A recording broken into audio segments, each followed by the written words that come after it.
J'ai fait des connaissances de tout genre, mais j'ai pas encore trouvé de société.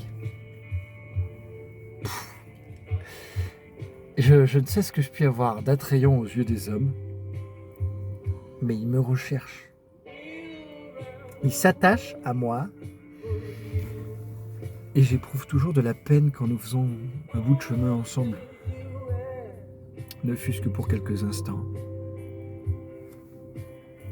Si vous me demandiez comment les gens de la région sont, je vous répondrais simplement, comme partout. L'espèce humaine est singulièrement uniforme. La grande majorité travaille une grande partie du temps pour vivre, et le peu de temps qu'il leur reste de libre leur est tellement à charge qu'ils recherchent tous les moyens possibles de s'en débarrasser. Ah, la destinée de l'homme. Mais bon, ce sont des braves gens. Quand je m'oublie quelquefois à jouir avec eux des plaisirs qui restent encore aux hommes, comme de causer autour d'un verre ou d'une table bien remplie ou bien de rire à une petite fête improvisée, bah, tout cela produit sur moi le meilleur des effets. Mais il ne faut pas que je me souvienne alors qu'il y a en moi d'autres facultés qui se rouillent, faute d'être employé, et que je dois cacher avec soin. Cette idée serre le cœur. Et cependant n'être pas compris, c'est le sort de certains hommes.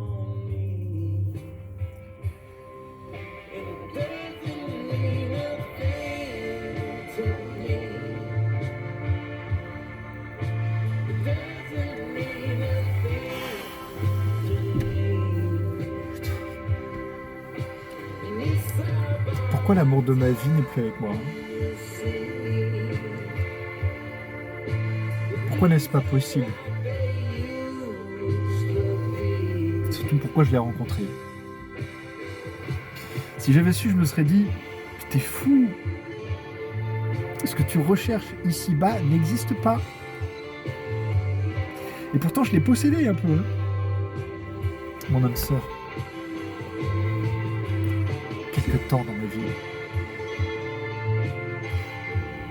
Et j'ai senti ce cœur, cette grande âme, en présence de laquelle je croyais être plus que ce que j'étais, parce que j'étais tout ce que je pouvais être.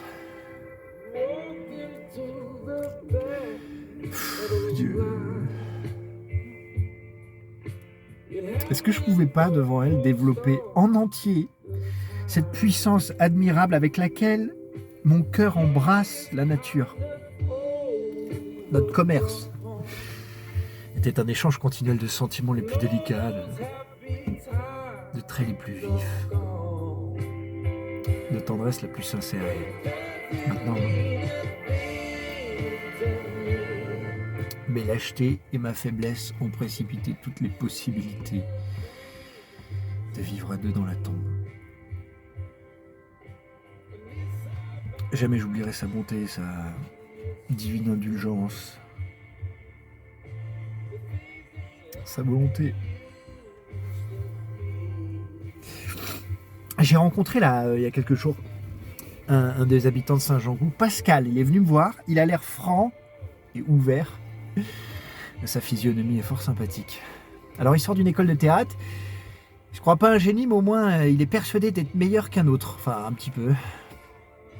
Quand il a appris que j'étais comédien, oh là, il s'est mis à me coller. Il me parla de tous les réalisateurs qu'il aimait.